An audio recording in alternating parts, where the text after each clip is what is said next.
I don't need to tell anyone that there's a massive supply and demand issue now with not only agriculture, it's across most industries, but with staff. And I think, all of us back 5-10 years ago, we had it a little bit easy in the sense that if we brought someone in, they weren't good, we'd push them out with 3 behind them, potentially coming back in to replace them. And that's nowhere near what happens now.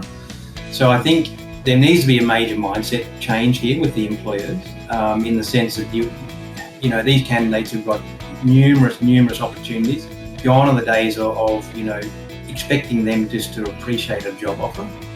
Welcome to Boots Off, Log On, a podcast where we talk all things farm business.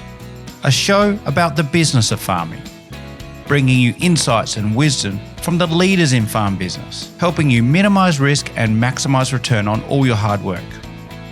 I'm David, and I'll be your host for the show. G'day everybody, and welcome again to the podcast.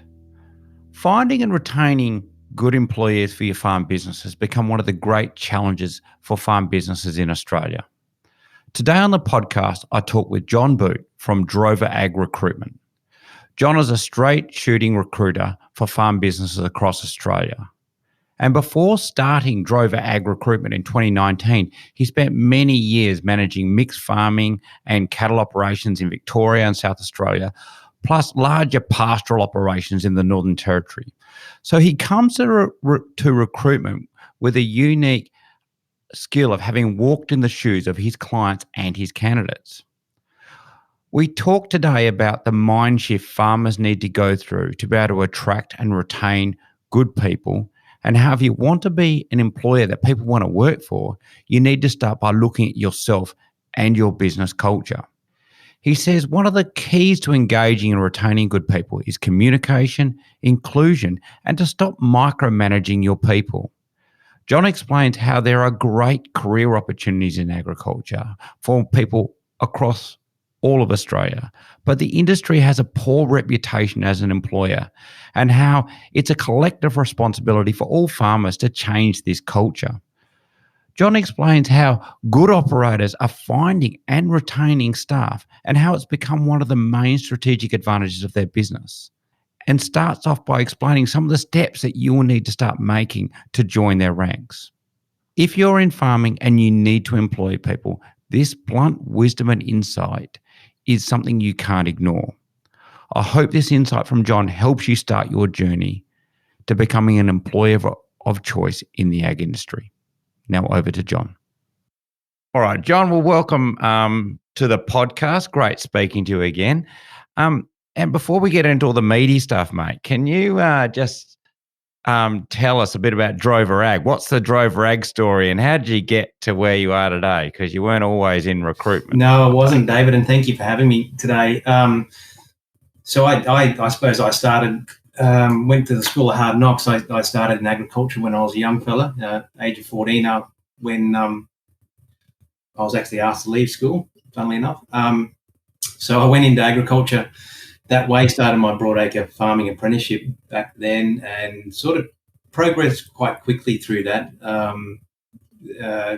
Originally from Victoria, and then worked in a lot of places in Victoria, and then sort of branched out from there. And my career grew quite quickly. I was more involved in intensive cattle breeding, artificial breeding, and stud work with cattle, which see me managing at an early age, early 20s, and then progressed right through to my last role 4 or 5 years ago, actually up in the Northern Territory as a general manager for numerous pastoral properties up there. So I sort of went out started with a bang, and wanted to succeed in ag, and was managing at quite a young age. So by the time I was mid-30s, I'd sort of ticked off everything on my bucket list with management, and then decided to relocate here, where I'm based on the Sunshine Coast. My wife's an ag consultant herself, and she basically said after 20 years of following me around the country that we're going to settle, get the kids into some good schooling, and allow her to progress in her career, which is as an ag consultant. So that happened 4 or 5 years ago. Relocated to the Sunshine Coast here, and I wondered what I was going to do. I've always had a passion for finding the right, or watching the market in agriculture with where different people end up, and always used to recommend friends for positions, and always kept my eye on the market. So I thought that was a good place to start, thinking that Drove Rag will keep me busy for a few hours a day, and that'll be enough to allow me to do a little bit on my own block here. But since then, and we're just not far off turning 4 years of age. So we started in late 2019, and just about to turn 4 now. So came a long way. The business has grown significantly. I've started by myself with 0 clients, of course, and now we're at a stage where I've got 8 staff based all around Australia, and over 1,500 clients Australia wide too. So that's, I suppose, where I ended up. Yeah, definitely. Now, so when we talk, because we're going to be talking ag recruitment amongst other things today. So really, when you're placing people into roles, I mean, you're not doing it from an academic point of view. You've worked a lot of those roles. You've worked in those types of businesses a lot of your life. And obviously your wife, with her experience, is consulting to a lot of those experiences.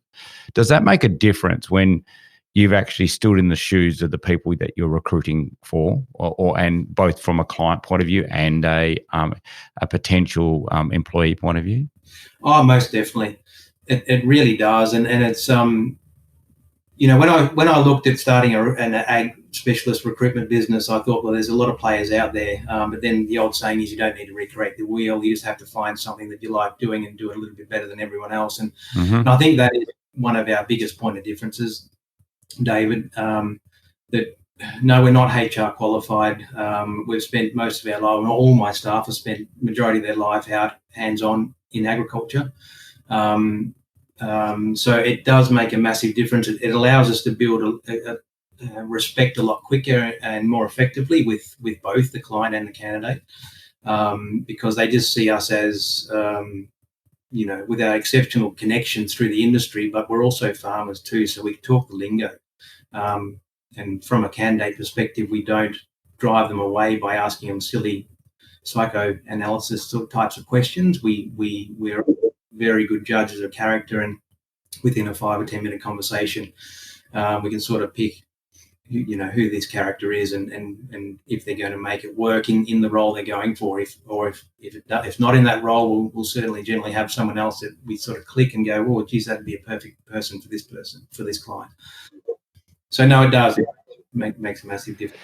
And recruitment is a lot like matchmaking, isn't it? You're finding 2 people who can, hopefully work together for a good chunk of time. And so it is a lot like matchmaking in that way sometimes, isn't it? Well, it is. And again, completely different than finding people for the city or regional centres where they'll be in your office for 8 hours of that day and then go home. Whereas, as you can appreciate, or as you know, putting people on other people's properties, they're all living on the same place. They've got to get on well, and that's another big point of difference that we do is, our catch cry is that we find exceptional people for exceptional businesses is mainly that personality match. I think is more crucial than a skill match,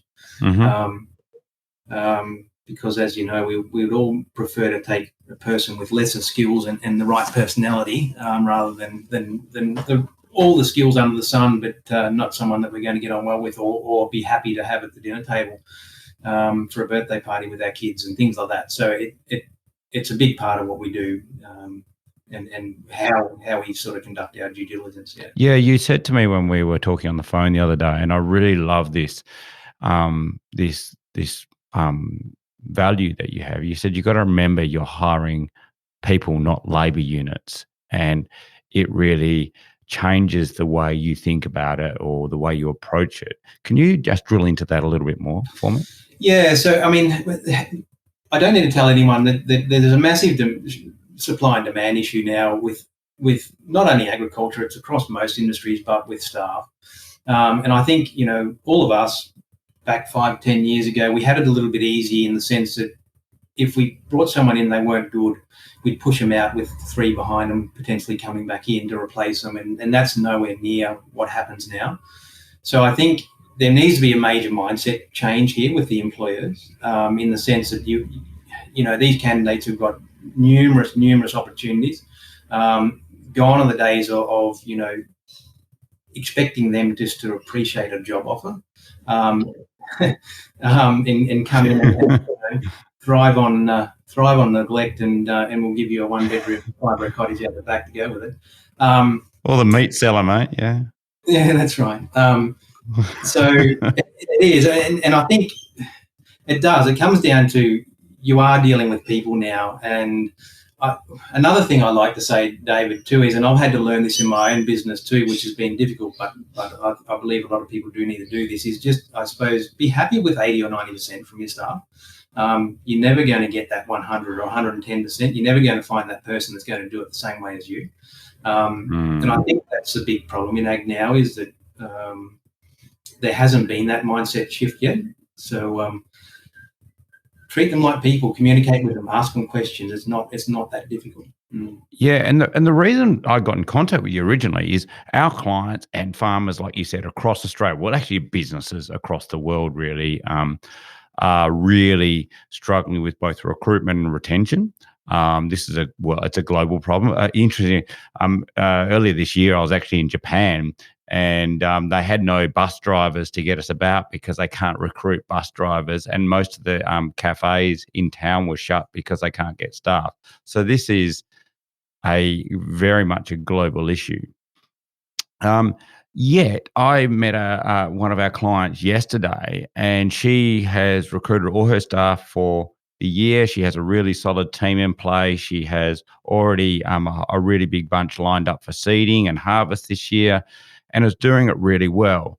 And she's really happy with her group of people. So what are and so some farmers are getting it really right and getting the people they want and everything, and some farmers are just struggling day in, day out. What are you seeing the difference between those two types of businesses, and why some are succeeding and some aren't? So with that client you referred to just now, David, she needs to write a book and send it to majority of Australian farmers. She's obviously doing an exceptional job. And you do hear that. We hear it all the time, that people, they don't need to come to recruiters. And well done to them. They've obviously got a very good, brand image out there, if you can call it that, or they're well known to having an exceptional culture to work for, which is a rarity. So those people, and I used to do a lot up in the pastoral industry, which we don't do much of it now, is that there's a lot of big pastoral properties up north that have got a very good social media following. They get their staff to interact on their social media to sort of explain their journey throughout their employment. Everything's happy. They're all well communicated to. They're well looked after. They're treated as a person, not as a labour unit. Who knows? I don't know this person you're referring to, but I'm guaranteed she would have good accommodation. They don't expect mahal, but it's obviously neat. Paying above award rate, and is probably open to listening to their feedback, their thoughts, their suggestions, and as opposed to, like we keep referring to, being a bloody labour unit. She's obviously including them in the business, and making them feel wanted. So good on her, and that is as simple as it is, and that's what I'm trying to achieve with Drover Ag. In a perfect world, if we can start to educate a lot more of our clients, potentially I'm doing myself out of a job, which is, in my eyes, is a beautiful thing, because the whole industry needs to adapt and pivot currently to be successful in recruitment. Interesting enough, I asked her, I said, so why have you been so successful? And she goes, we just really look after our people, and they find other people who want to be looked after really well as well. So it's interesting. Yeah. And a question I ask a lot of our clients is, that may have a bad name in the industry, whether deserved or not. It's a hard thing to change if there is a negative perception out there. Is, would you feel comfortable getting one of your current staff members to handle your recruitment for you? What would your current staff say about you behind closed doors to a potential new employer? And that's exactly right. What you said before about that lady is that a lot of these big pastoral businesses and other businesses down south too do use their own staff to recruit, and there's nothing more relaxing and secure for a candidate to actually talk to the existing staff member and have get that positive feel from them. Yeah. So that goes to the old chestnut, and it's you see it in every business magazine in every capital city. The Employer of Choice Awards. um, but I mean, you are fussy about your clients. We've talked about this off air before, and so for you, in your experience as both an employer, an employee, and as a recruiter into these businesses, what do these, if a farm business had a checklist or a set of criteria it had to set up to become an employer of choice, or a minimum criteria that you would recruit for, what would that business look like? Like, what things would I have to get right for you to want to recruit good staff into them? Well, the first big thing and the most important thing for us is for them to realise the state of the market and appreciate that that recruitment is not an awful thing that we all have to do. I mean, if you get that shudder down your spine when you mention the word shit, I've got to find another farm manager, and you just go into it negatively.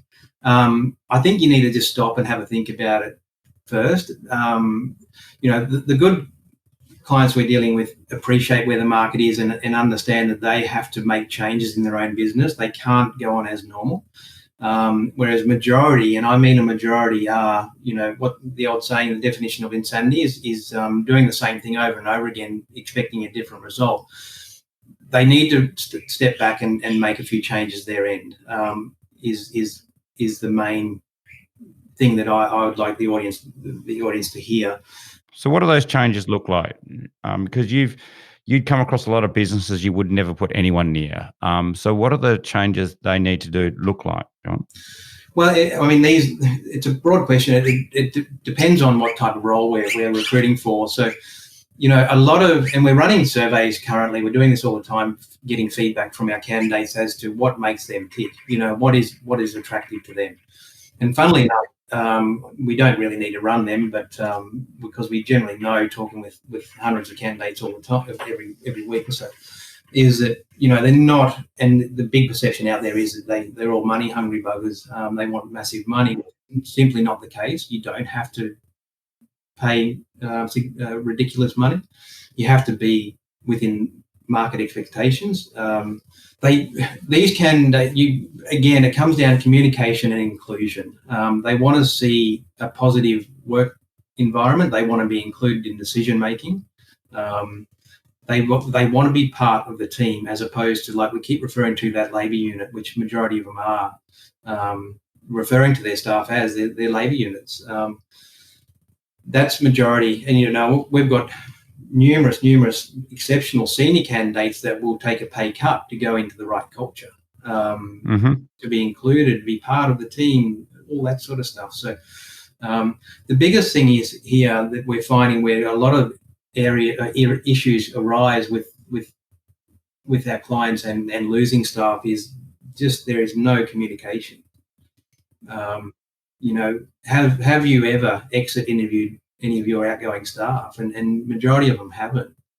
But don't just assume that there was it was their fault. But also have a look at yourself and appreciate where the market is, and realise that that you're going to have to include these people and communicate with them effectively, educate them, progress them, and treat them as family, part of the team.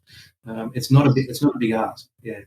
Yeah, I was at the Rural Edge conference for the last couple of days, and one of the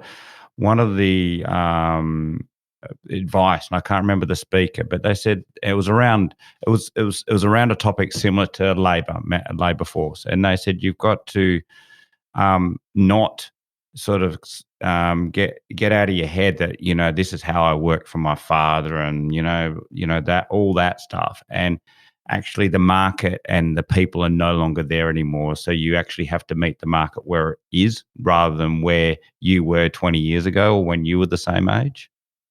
And I thought it was an interesting. It is, and that's what I sort of referred to, is there needs to be a mindset shift, is that the candidate pool has reduced. The supply and demand has increased. We're coming out of the COVID pandemic.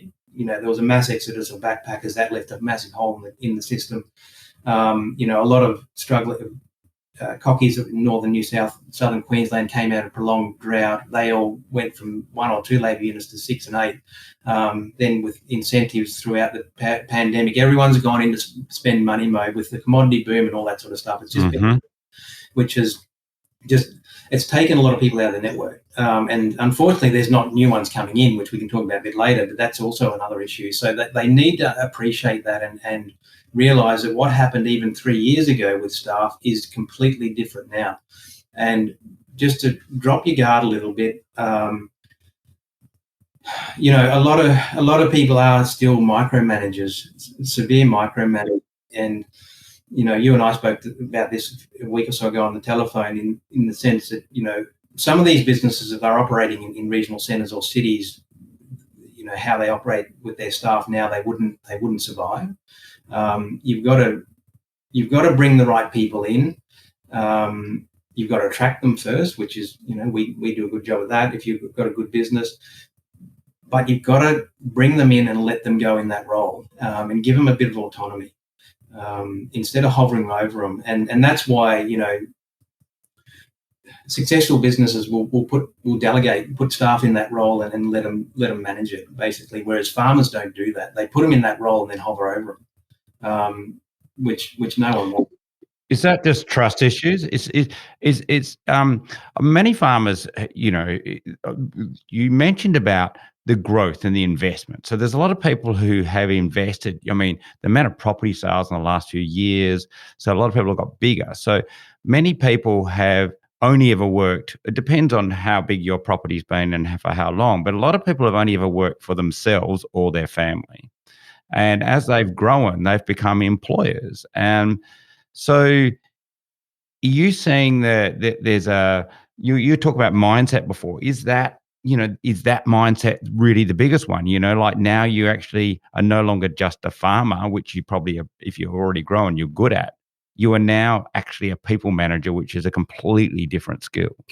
Exactly right, and that you're dead right. And but there's so much education out there. There's so many short courses you can do to learn more about that. But that is the main problem. And that's where this micromanaging, hovering over these people comes from, is that they are so attached to the family farm, and they need to realise that yes, it is a family farm, but it needs to operate like a productive business. So just step back a bit from that, release yourself from that family feel. Don't feel threatened from these people coming in, but you know, promote them and allow them to do what they want, not necessarily what they want to do, but what they excel in, and just step back and expect, you know, like I said before, 70 or 80% out of them. And don't jump on them if they're only achieving, you know, 70 or 80%. We don't expect anyone in the market, you know, to drop the bar with what they're looking for or the quality of these candidates. It's just realizing that they are running a business, and a business needs good staff to be able to effectively operate. And I suppose another thing we say all the time is, you know, when people come back and say, you know, exceptional person, but they want $10,000 more than our budget or $15K more than what we've allocated, is that again in a more, you know, intensive business management side of any business anywhere, is that you got to look at not what that is going to cost you, but what it's going to cost you not to have that person in that business, in that role. So that's another big thing. So they just need to pull themselves back from that family farm mentality. Yes, it is a family farm. These guys aren't going to come in and move into the homestead or you know, pull down a shearing shed that granddad put up, but they want to be part of the business, and you've got to let them be part of that. And the advantages of that. So is this as much about this idea of I want to get people, I need to recruit and retain people, but there's a lot of, from what you're saying, personal education, is it about investing in yourself? In other words, if you want, what I'm hearing is if you want these good people and you want the advantages of having them and keeping them, that you're going to actually have to probably start with yourself and your business and set yourself up both from an education and training point of view and your business from a business structural point of view to actually almost be able to, you know, bring these good people in, and so you can keep them. Is that starting with yourself a lot of the challenge here? Oh, definitely. Definitely, and any effective business leader or manager or owner or whatever. I mean, we're constantly. I've got 40 books there about this that I'm reading all the time. I'm watching it. I'm joining podcasts or listening to podcasts about effective business leadership and management and stuff. I don't believe majority of these people are doing this. They're not seeing themselves as the restriction point here, whereas they are. And they need. And I'll happily tell that to people all the time, is that you need to go and self-reflect here. Go and educate yourself, and that doesn't mean a 4-year uni degree. Go and pick up a bloody good business management book, a people management book. Read a little bit about psychology, all that sort of stuff. It 5 minutes a week is all it would take realistically, but you've got to realize that you've got to actually drop your guard to realize that I needed to do this to and effectively run my business. That's the biggest shift that's happened in agriculture recently, is that these guys are managing big businesses. They're controlling major assets, but they've failed to work on themselves. Apart from going to ag college 30 years ago, they haven't done any further training. And that's the thing. You're saying these are big businesses now, and what you're saying is we talk, and like I've just been to this conference, but many others and many other books, we always talk about the professionalization of agriculture. And I know people sort of have a love-hate relationship with that idea. But as soon as you get beyond your small family unit, you are essentially needing to professionalize. And what we're talking about today and what I'm learning from you is this structure of your business on how it employs and looks after people and works with people is part of that professionalization journey, not just making sure, your books and accounting and OH&S is up to date. That's right. Yep. So what I want to ask is what can another guy I was talking to a couple of days ago, actually at lunch at this conference, he had set up a lot of great systems, and he was talking about really great things like journeys for his staff and inductions and a whole lot of stuff. And I said, where did you learn all this? And he goes, when I was younger, I worked in mining. And he goes, I just started to adapt a lot of the things I learnt whilst in mining to the farm. I don't have their size or budget or anything, but there was a whole lot of stuff that when I was a young fella in that system, that it was really good. I knew where I was at. I knew where I was going. I knew what I had to do. I knew I was safe. So is there things that, as farm businesses, we can look to other industries who are ahead of where the farms are and go, I can start learning some stuff from them? Most definitely. And unfortunately, it's majority of the other industries that I suppose you look at, and it doesn't have to be, a multi-billion-dollar successful business sitting in Sydney. There's a lot of fantastic businesses around there, and you look at, joining these sorts of things over the last 10 years for myself is that very rarely you find farmers doing them. There are some options out there for farmers, but again, you don't have to look very far to get the right support. You've just got to realise that I just need, maybe I need to better myself to make this business work, go forward. That's the biggest thing, is that you tell any cocky nowadays that, you need to go and work on yourself. You know what they're going to say and what they're going to say. So, you got to do that quite kindly. But I think the whole industry needs to realise that they need to go and reassess themselves and further their education in business management, not farm management, business management, effective people leadership management sort of stuff. Yeah. And is this going to be one of the great success factors? Like we see in every district, in every part of Australia, and I'm sure it's the same everywhere in the world, you get some operations that are just leaping from strength to strength. Do you believe and you've recruited for a lot of those operations, do you believe that really good people management and the systems around those people is one of their competitive advantages as a business? It's one of the biggest. Yeah, it is. In some cases, they're major one. You're dead right. And again, because we are in that supply and demand issue now with agricultural staff, is that, there's so many options out there for them. They're going to be a lot more pickier, and they're going to do a lot more research before they set foot up your driveway for an interview even. And add significant time to what we do, ensuring that they are interested in that position, without trying to better themselves by going back to their current employer. So no, it's a major thing. So, and as we all know, bad news travels a lot quicker and faster than good news. And for example, you guys being on the West Coast there, we do a fair bit over there. That pulling a candidate from the East Coast here, they don't know anyone over there. Within 24 hours, they're going to know the colour of their letterbox and what they're like socially. And if there is that negative perception or knowledge out there in the market, you've got to address that. And that's why these businesses are succeeding in attracting staff, because they don't have a bad name. They treat them fairly, like the lady you referred to earlier. And you will still have staff lining up at your door. And I even within my business, Drover Ag, with 8 staff, I've got, you give them full autonomy. You let them have their head. You let them be part of the decision making. You just treat them like people. And we just ran a campaign recently looking for a social media recruitment type of person, and we had over 30 in the shortlist.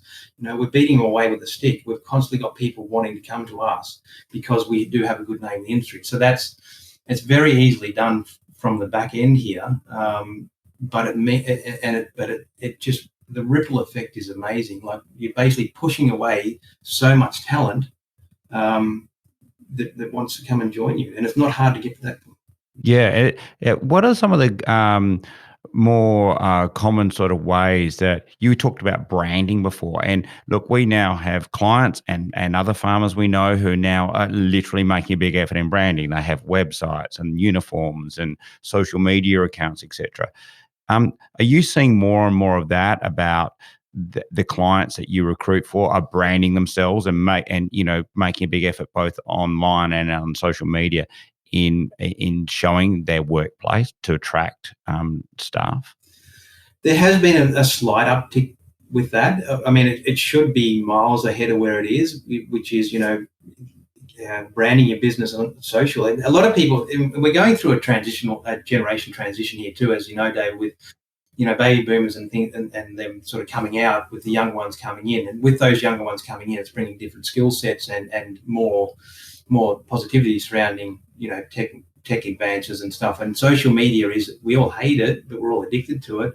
But the younger actually thrives on it, and it's a very, very powerful platform if it's used correctly. But like you said, negative and positive, isn't it? Like, it's whether, if you do a bad, when you were talking before about bad reputation, like if you have an employee have a bad experience on your property, that through social media is going to travel like wildfire, isn't it? Oh, well, and we see it all the time. People that where maybe we haven't got it quite right on the induction with our new client on the draft. We've been a bit lackluster on the draft gate in, and you put the ad out there, and immediately there'll be people commenting negative stuff about it. So we're constantly watching that to eliminate that. But that's the first sign of you guys are in strife here. You've got to address this big time, and no one's ever going to put their hand up and say, yeah, that's my fault, sorry about that. They're all going to say, no, we don't. We're all perfect. That was Dad back in the 80s. He was a bit of a rough bugger. Whatever it is, and like I said before, whether it's deserved or not, if it's there, it has to be realised, and you have to make that a very big priority to rectify it quite quickly. And the best way of doing that is via social media.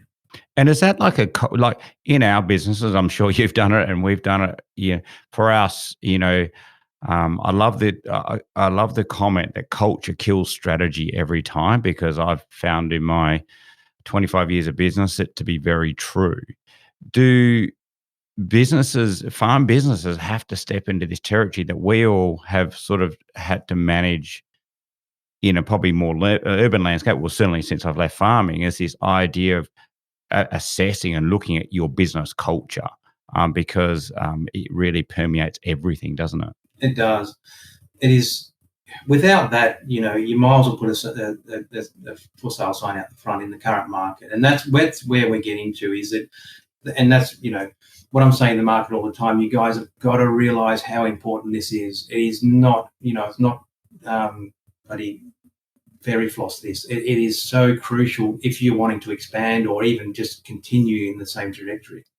It is crucial because we don't have many staff, new staff getting trained in the industry. What we've got numbers wise is we're going to have that for a long time. So you've got to, yes, it is an absolute crucial thing is before you even go and order that bloody seed, before you put the crop in, is look at that first. And put it at the top of the priority list. And I know a lot of people go, oh, it's all bullshit, and I don't have time to do it. Well, outsource that to someone else. You've got to have it as a main priority. And there are plenty of good people. I've noticed there's a rise of some really, really good advisors now in what I call the functional side of HR and OH&S, like contracts and safety, etc. Like I interviewed Danielle from Process Works last week, I think it was. And, there's some really good operators in that functional side. But like you said, there's also probably some really good operators in this. Well, I know certainly in the cities and probably in the large cities with regional cities, there's some really good people who can help you with culture and values and all those sort of things that are fairly par for the course in a lot of businesses, aren't they? They are, but the biggest thing is, as you know, like you've got to click over in your mind to actually want it, because we can all go to conferences and walk out with our chest puffed out, thinking, Jesus, we're going to be God's gift to agriculture now, and then 24 hours later you refer to what you were doing. Because it's like anything, you've got to actually want to do it. And I think to prompt more people to actually want to do it is to let them know that this is critical. This is a major part of any successful business, and agriculture is no different. I interviewed Sam Marwood. I don't know if you're Sam, from Cultivate Farms a while ago, and his job is he's matchmaking young people who actually they haven't had the privilege of being born into a farming operation but want to get into one, and he matchmakes them with farmers who are retiring but don't have a natural family successor but want to stay in the game.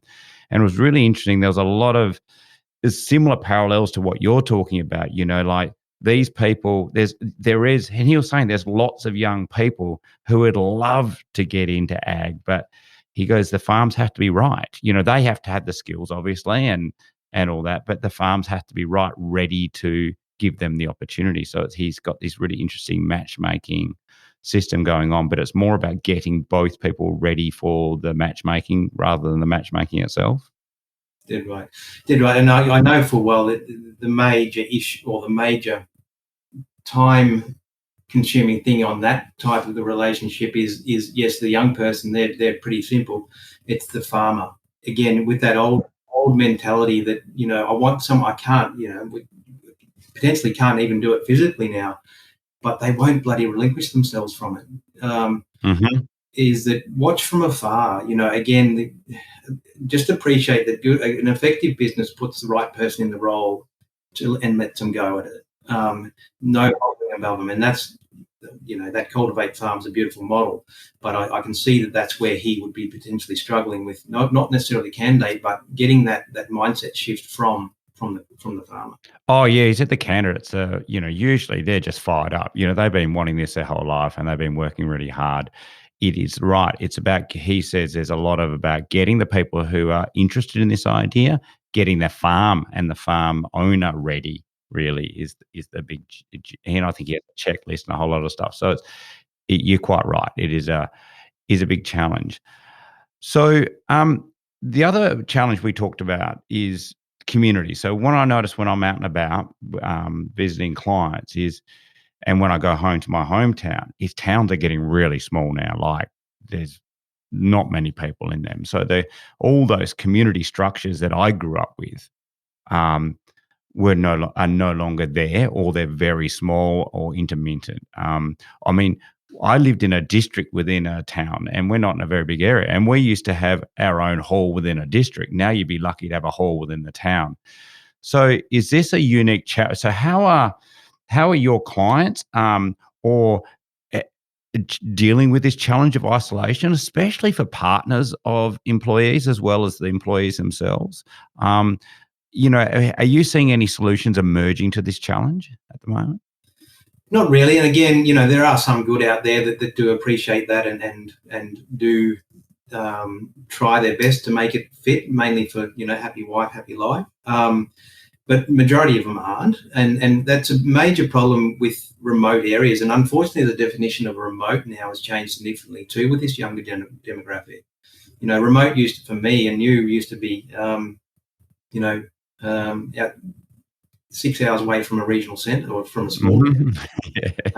Whereas remote now for a lot of these people is, 25 minutes from Woolies.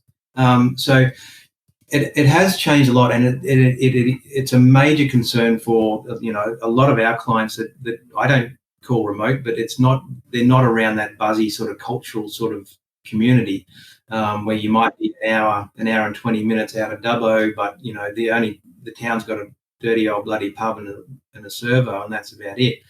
It is a major issue.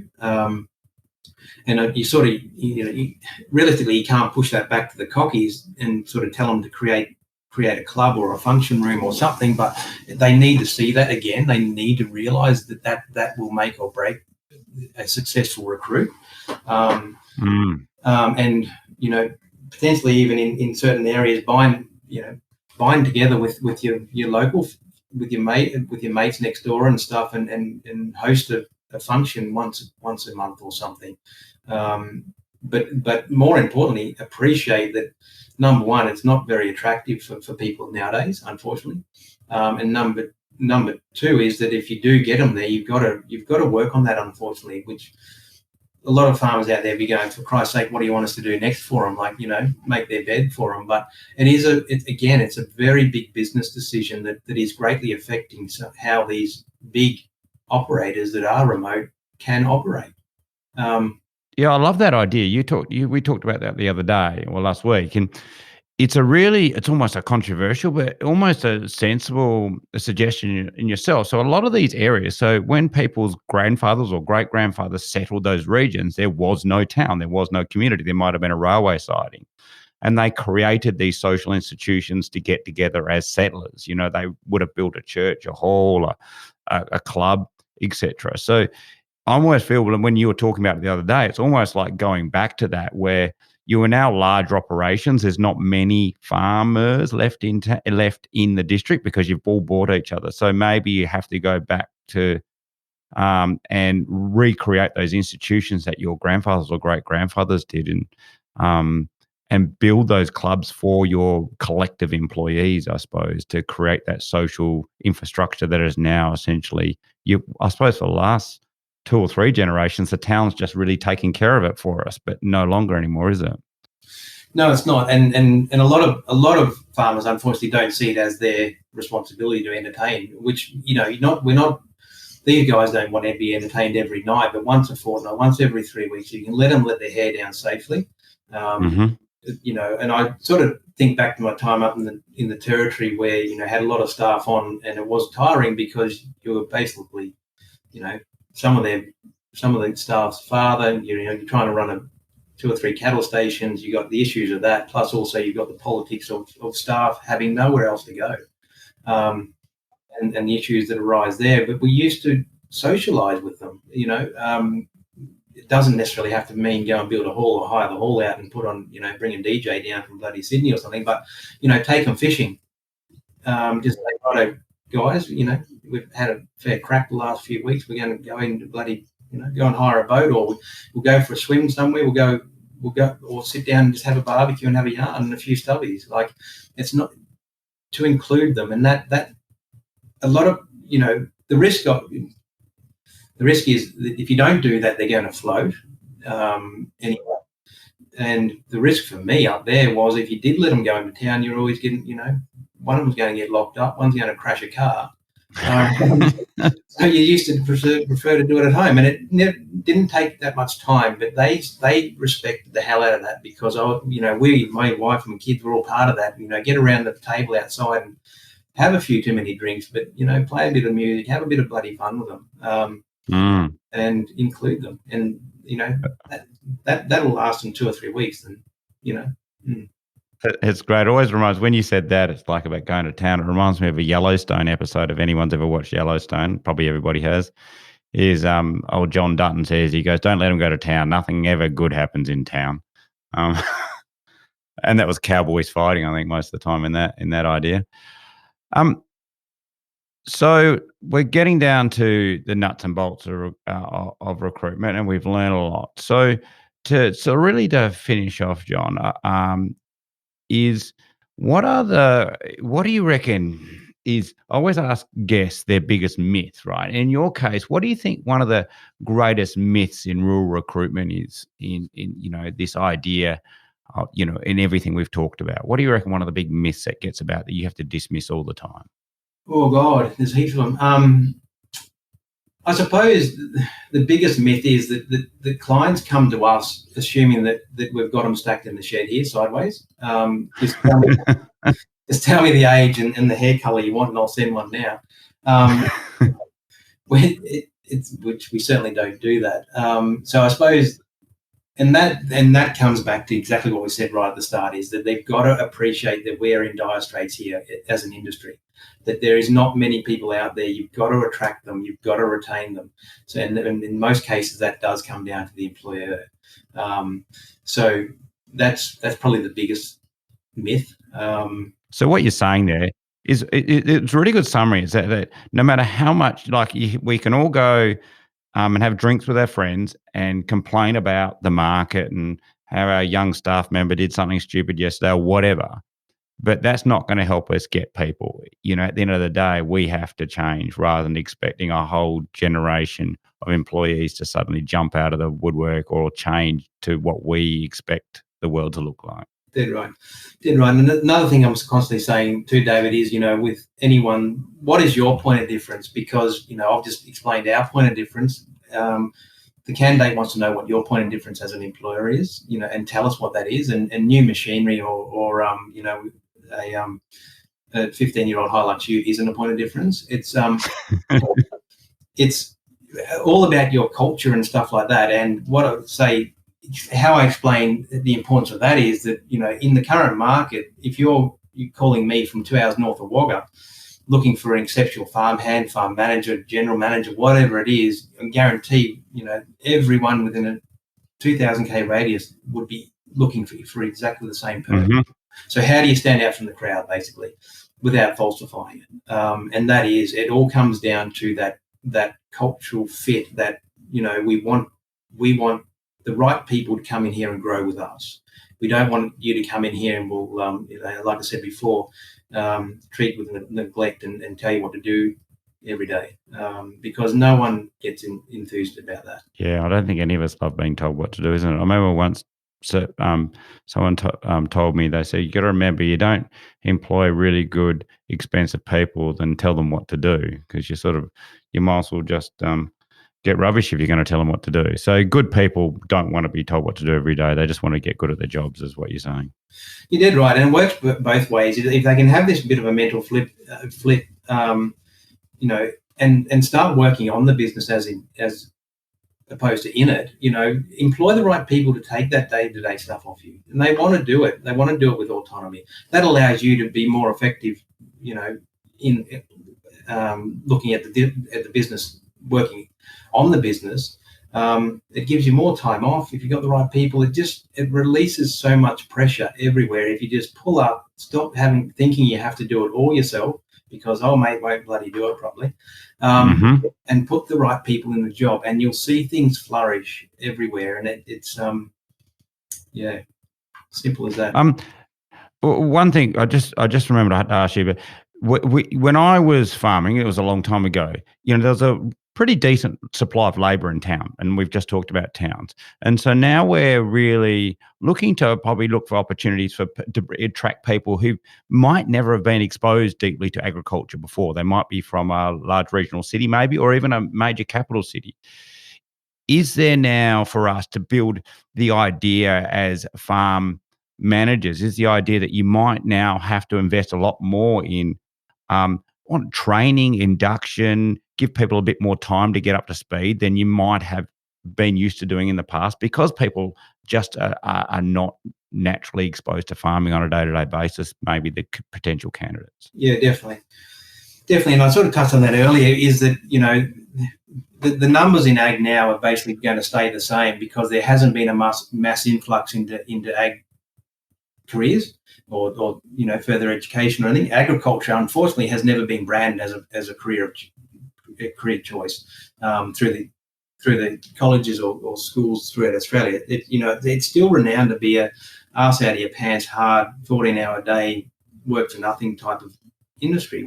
So the whole industry needs to band together and change that perception too very quickly, because it's certainly not. And I'm sort of talking with a lot of people, as you say, from towns all the time, saying that agriculture is a very bloody lucrative career path for the right people. You'll be able to progress very quickly with the right teachers.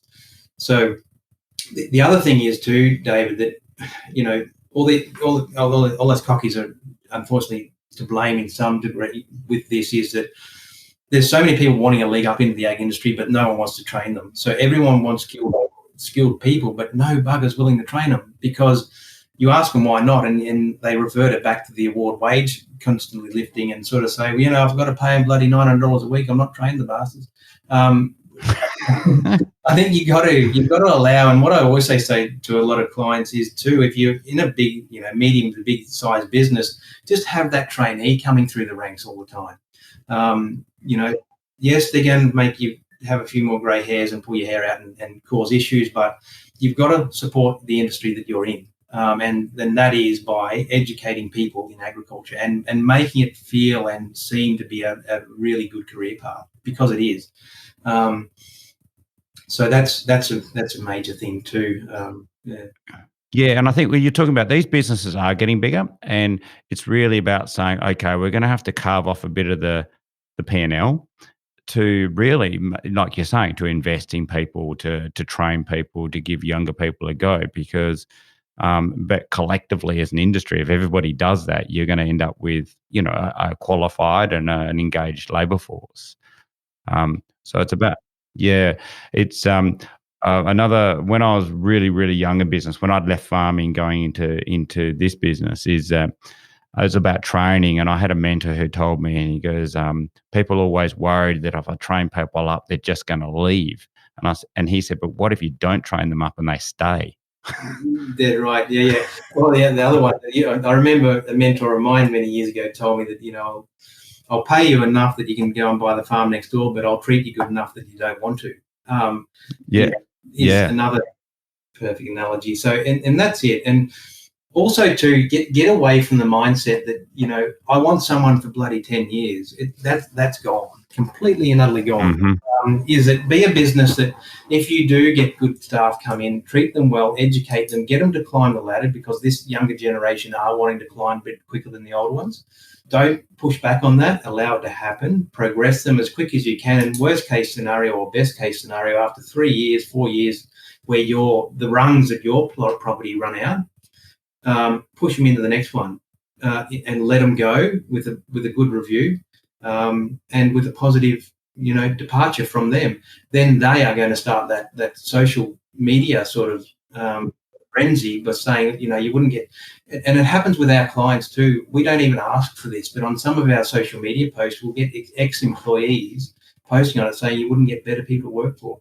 Now that shit, if you could put a price on that comment, organic comment, you'd be talking thousands of dollars, because that's what it means to a business.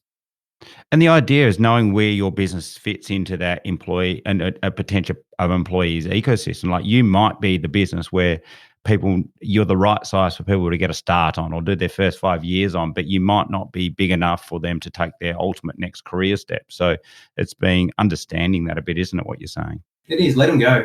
Pat them on the back. They'll pat you on the back and thank you profusely. They'll give your business a very good image out in that environment, and you start the next one coming through. Yeah, definitely.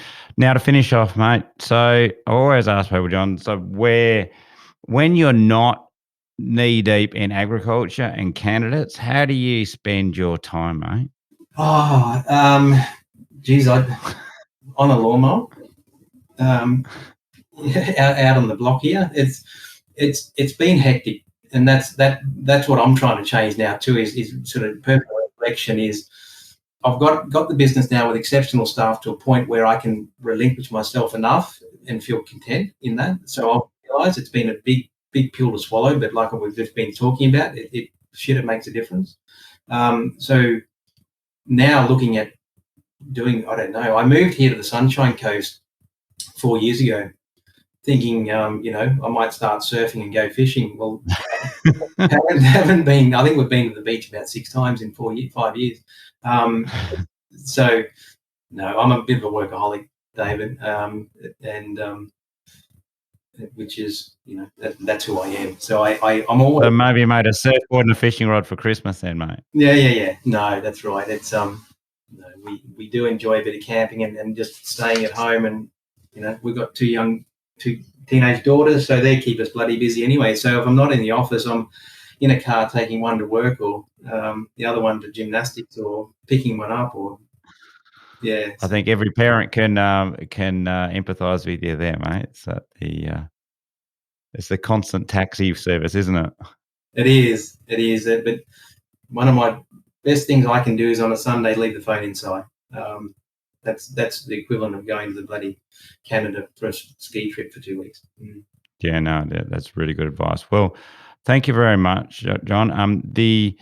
If people want to get hold of you, I know your books are pretty full, but if you have one of those exceptional businesses and they need some help finding some exceptional staff, we'll put all your details in the show notes. But DroveRag. So you're just droverag.com.au, John? Or? Yes, that's right. Yep. Yeah, no, that's right. And I also want to say, Dave, too, and I never expect anything out of this, of course, but again, my passion is to try and get this industry to work together and progress, is that if anyone listening just wants to have a yarn about anything, just, for Christ's sake, give me a call. I'm more than happy to talk with people and sort of point them in the right direction if I can. So we do a lot of that. Yeah, that's really generous, John, because there's a lot of people maybe listening to this going, yeah, I know I'm not quite there and I want to be there and I want to have one of those businesses that, has great and healthy, happy staff that recommend other staff, but I don't know where to start. So it's sometimes, so what you're saying is if you want to chat and want to work out where to start, certainly. I know you have a resource on your website, but like you said, just have a chat. Yeah, just reach out. Just give us a call. Happy to talk all the time. Yeah. Good on you. Well, thank you very much for your help today, John, and for being on the podcast. And everybody, that was a bunch of wisdom. And thank you very much, John. Thanks again for listening to Boots Off Log On. Our aim with this podcast is to give you access to the best minds in agricultural business and to help your farm business thrive. So if you have any feedback or suggestions for the podcast, including people you believe I should interview, please email bootsofflogon@agrimaster.com.au. If you like this episode, please take time to share it on social media, or even better, directly with at least one friend today. And take the time to give us a 5-star review on Apple Podcasts or Spotify, as it really helps us reach more farm businesses like you. As always, if you'd like to know more about AgriMaster Farm Business Management Software and Services, you can find us at agrimaster.com.au. I look forward to speaking to you next time. Thank you.